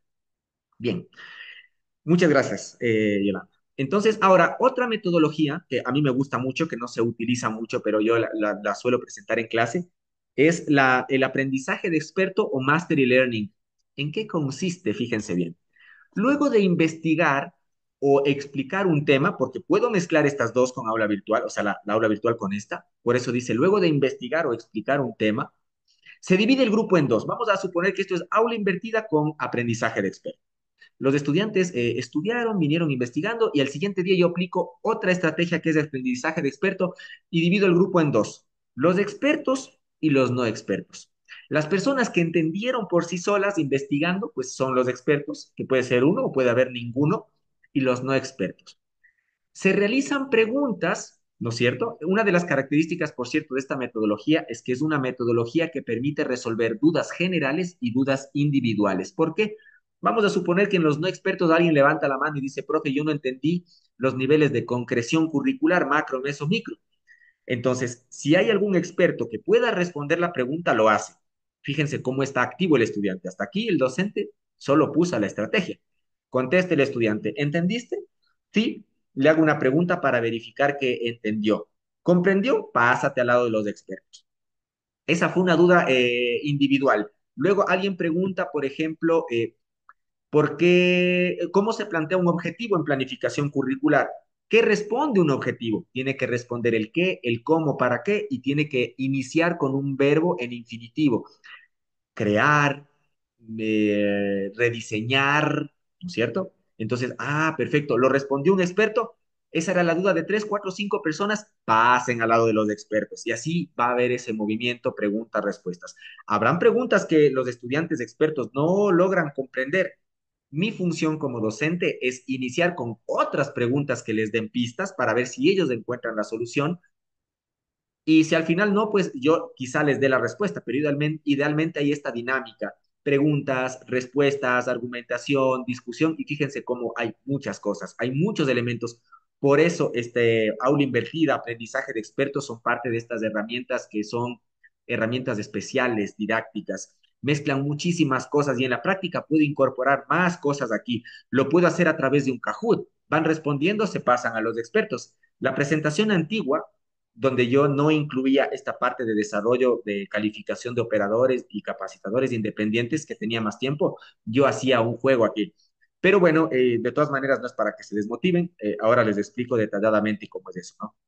Bien, entonces esta otra metodología que pueden incorporar o generar una ustedes, ¿sí? Porque eso no está mal, en la práctica ustedes pueden crear también. Ahora, ¿han escuchado que el formador trata de dar su clase de una forma muy masticada, de manera que todos entiendan? Esto es algo que yo en mi aula de profesores escucho muchísimo. Es más, yo lo dije muchas veces. Tengo que darles masticadito porque si no les doy así no entienden y a pesar de eso no comprenden. Me pasaba a mí como profesor. Vamos a ver qué nos dicen dentro de los métodos didácticos los expertos, para que nosotros hagamos una reflexión aquí. Fíjense, a todos aquí nos pasa. El psicólogo Robert Bjork descubrió que agregando dificultades al aprendizaje de sus estudiantes mejoraba la capacidad de retención a largo plazo. En otras palabras, cuando un maestro trata de hacer que el aprendizaje sea lo más fácil posible, lo más masticado posible, y evita los errores, funciona a corto plazo, pero a largo plazo no lo van a recordar. Y a esto le voy a agregar una cosa de algo que estoy estudiando ahora y dice en la psicología educativa, dice, a los niños no hay que decirles, para reflexión, yo les expongo este criterio nada más. A los niños hay que evitar decirles, qué inteligente que eres lo máximo, eres lo mejor que hay, porque inconscientemente ellos están pensando, bueno, generan una resistencia a enfrentarse a retos más difíciles. Entonces ellos se limitan, somos los mejores y tratan de hacer cosas más fáciles para que les salga muy bien y evitan los retos más difíciles. Entonces se limitan. Mientras que un niño que hace algo muy bien y yo le planteo, ah, qué bien, qué buen trabajo, ahora tratemos de hacer esto de mayor distancia, ¿sí? O tratemos de hacer este mismo dibujo con la mano izquierda. Entonces tenemos retos mayores, somos por naturaleza competitivos, nos permite desarrollar más esto de aquí. Pero les digo que esto es una cuestión de mucho análisis por lo siguiente, porque esto no quiere decir que tenemos que complicar la vida sin algún objetivo definido al estudiante, solo que es importante, dentro de esto constructivista que estamos hablando, que el conocimiento no salga 100% de nosotros, sino que en la mayor medida posible debe surgir de los estudiantes. Y esto se logra de manera más sencilla con estrategias constructivistas. Miren cómo mezclamos todo, cómo vamos dándole sentido a lo que hemos desarrollado desde el día miércoles, lo que estamos haciendo en este preciso instante aquí. Bueno, y volviendo a mecanismos de enseñanza-aprendizaje, son muchísimos más. Esto es, no uno, pueden ser varios semestres de la carrera de educación, solo para dimensionar lo mucho que tenemos o que nos podría faltar, ¿no? Y podríamos mencionar más metodologías como proyectos. Los proyectos son importantísimos porque los proyectos normalmente son contextualizados, porque los proyectos desarrollan empatía, porque los proyectos al ser aplicables fomentan el desarrollo de otras destrezas. La excursión bien planificada es importante también para que ellos digan, esto vamos a observar, vamos a planificar esto, tengo que resumir, no es voy, tomo fotos y me voy de paseo nada más. Tareas y sus clasificaciones, que esta tiene algunas subdivisiones importantes, las tareas y sus clasificaciones. Aprendizaje basado en problemas, porque proyectos ya mencioné, aprendizaje basado en problemas. Planteo un problema real, ¿no es cierto? ¿Cómo lo vamos a solucionar? A través de lo que se está enseñando en clase, prácticamente, ese es el resumen. Y bueno, hay algunas más que son súper interesantes. Pero bien, para que no nos sintamos como para que ustedes no se sientan como yo me sentía en mi clase de didáctica con mi profe, la doctora Beatriz, tranquilidad. No, pues yo me sentía como niño en heladería de 70 sabores, ¿no? Habían tantos y al final cogí el mismo coco y mora de toda la vida. Tranquilidad. Ya sabemos que hay muchas opciones. Mi sugerencia es seleccionar una metodología coherente a las características del grupo, pues no voy a hacer, o bueno, voy a intentar hacer colaborativo si es virtual a largo plazo. Aquí nos vemos 5 días, es complejo. Voy a ir seleccionando las metodologías que sean coherentes según las características que tiene. Es más, voy leyendo yo algunos textos de didáctica y me va a decir, por ejemplo, aula virtual, una de las características dice, se aplica mayormente ¿cómo es? A modalidades semipresenciales, donde se ven en lapsos largos, entonces hay que hacer mucha investigación. Y así, ahí me dice, me da una guía, una pauta para no hacer lo que quiera. Analizar sus ventajas y desventajas. Volvemos al comienzo, las características, aprendizaje activo y todo lo demás que hemos hablado. Déjenme ver algo por aquí. Ya. Planificarlas cuidadosamente. O sea, las selecciono, las planifico, las pongo a prueba en búsqueda de problemas, encuentro los problemas, perfecciono estos hallazgos que haya hecho y finalmente los aplico. Esto, por ejemplo, se hace en la escuela, ya les comenté. Yo, por ejemplo, yo tengo la suerte de trabajar con solo amigos. Yo trabajo con personas que conozco muy de cerca aquí en la escuela, que yo sé del trabajo que suelen hacer, no que suelen, que hacen. Pero a pesar de eso, yo les digo, antes de hacer un proceso de ampliación, que ahorita sí les cuento qué es, yo hago un análisis de la clase, les digo, hay una clase demostrativa, les doy el curso de formación de formadores, planifican, seleccionan, arman el material. Yo todavía al ministerio ni le aviso que voy a lanzar ese curso. Lo ponemos a prueba. Yo les digo, bueno, en la práctica yo te sugiero esto, esto, esto de acá. Me parece que en aula virtual falta esto. En exposición te falta trabajar un poco en impostar la voz en alguna cosa. Hacemos estos hallazgos, perfeccionamos estos hallazgos y se vuelve a aplicar la clase. Y una vez que esté listo, hago el proceso de ampliación que en este momento les cuento como característica. A veces me dicen cuando hacen procesos de calificación en el ministerio, quiero lanzar uno, quiero lanzar dos cursos. Cuando yo voy a lanzar, por ejemplo, hablemos desde el básico. Si yo me voy a lanzar como capacitador independiente, como independiente tengo un máximo de 4 cursos distintos que puedo calificar por primera vez. Luego de un tiempo que ha pasado, cuando ya me han dado la autorización, puedo hacer una ampliación y proponer otros más. No pasa tan frecuente porque normalmente el capacitador independiente tiene un área de capacitación y no tiene tantos temas, pero sí, sí hay este proceso de ampliación de la oferta. De la misma manera, un operador hace lo mismo. Como persona natural, si es que yo voy a abrir un operador como persona natural, puedo proponer en una calificación hasta 10 cursos. Con 10, 20 docentes, porque pues, dos docentes pueden estar calificados para un mismo curso, ahí no hay una limitación, que yo me acuerde, pero como cursos 10. Como persona jurídica, 20. Pero vamos a decir, lo normal, lo que pasa más, de forma más frecuente en procesos de calificación, por lo menos en los que yo manejo, a mí me dicen, Andrés, necesitamos que nos ayudes en un proceso de calificación para armar el proyecto y vamos a tener 10 cursos, 5 profesores. Perfecto. Yo armo todo el documento y a medida que voy armando, digo, este curso no empata con el perfil de este profesor. Yo sacaría esto para que no se caiga el proceso. Se elimina, se elimina, se elimina y vamos, y normalmente se quedan con 5, 4, que es lo normal para empezar. Pero bueno, esto pasa y después dicen, no, es que nosotros queríamos más cursos. Ok, la norma dice que luego de emitida la resolución de aprobación, transcurren 2 meses y yo puedo solicitar un proceso de ampliación, ¿no? Que más o menos es un proceso de calificación un poquito más corto, ¿ya? Para que tengan eso en cuenta. Entonces ahí amplío mi cartera, pongo más profesores, pongo otros cursos o con los mismos profesores pongo más cursos. Puede pasar algunas cosas por ahí. Bien, y vamos a la recta final. Y finalmente es necesario tener presente que para determinar una estrategia de enseñanza se requiere hacer un análisis de varias características de los estudiantes y de las herramientas disponibles, a fin de seleccionar las mejores estrategias para alcanzar una educación integral significativa. Duro y blando, no se olviden de eso de aquí. Además, se debe considerar que la planificación y elaboración de recursos, actividades y preguntas demanda tiempo. Parte del proceso de enseñanza se apoya con la evaluación formativa que vamos a hablar el día lunes en este abreboca que estoy haciendo y es necesario realizar autoevaluación de las clases, aplicar actualización y mejora continua, así como muchos de ustedes lo están haciendo en este curso de formación de formadores, a pesar de que mucha gente aquí no se va a certificar, pero qué importante es su participación, su colaboración y de mi parte muchísimas gracias por estar aquí, por cierto. Entonces, mucha reflexión. Y dicho sea de paso, vuelvo y repito, como un abrebocas, la evaluación cumple funciones indispensables como herramienta didáctica que debimos haber presentado hoy, pero lo vamos a ampliar lunes, como insumo de mejora continua, como estrategia de aprendizaje y tiene algunas otras funciones más para alzar esta copa y decir, yo me estoy capacitando, voy a hacer un buen trabajo de formación.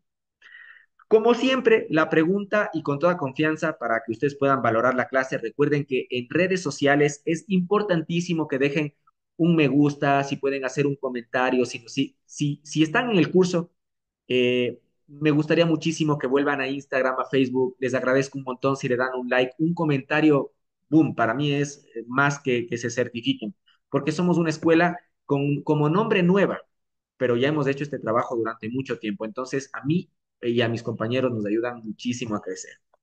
Muchas gracias, como siempre, por su apreciación de la clase y su punto de vista. Recuerden que a mi WhatsApp personal, cualquier recomendación o en el WhatsApp de grupo, bienvenido. Cualquier comentario que quieran hacer acerca de la clase nos sirve para crecer. Y también, como docente, hacer proceso de autoevaluación, hacer proceso de reflexión, planificar, hacer, verificar a través de ustedes y actuar para mejorar. Muy bien, no se vayan a desconectar. 5 minutos más solo les indico en aula virtual dónde está la normativa para que le empiecen a echar un ojo. y ya, solo tomo captura de pantalla a lo que va a aparecer aquí, que es el podio. Recuerden que la persona que acumule más puntos al final, vamos a extenderle un perfil en Kahoot profesional. Hoy Joffrey se nos quedó hoy día, pero bueno, va 2 días adelante, ¿no? Freddy Simancas dice aquí. Muy bien, muchas gracias. Muchas gracias, Freddy, y a todos los demás por participar. Gracias a la persona que abrió el micrófono, es valiosísimo para mí. No es obligatorio, pero obvio, es algo que yo voy a tener eso siempre presente. Déjenme ver por acá y me voy al aula virtual nada más para mostrarles un poquito de dónde incorporé hoy. Hoy incorporé esta información. Les muestro, nos despedimos, ¿no? Estamos a buena hora todavía. Muy bien, en el aula virtual recuerden, si no han trabajado mucho entre semana, es importante que lo hagan este fin de semana.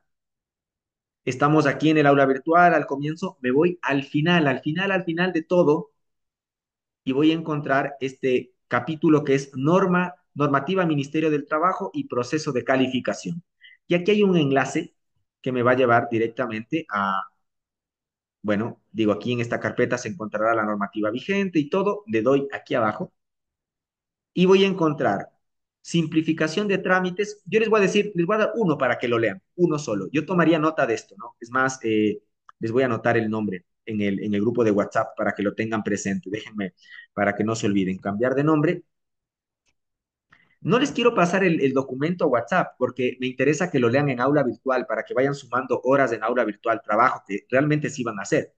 Es el 468, que es el instructivo del Ministerio del Trabajo, Subsecretaría de Cualificaciones Profesionales del 2022.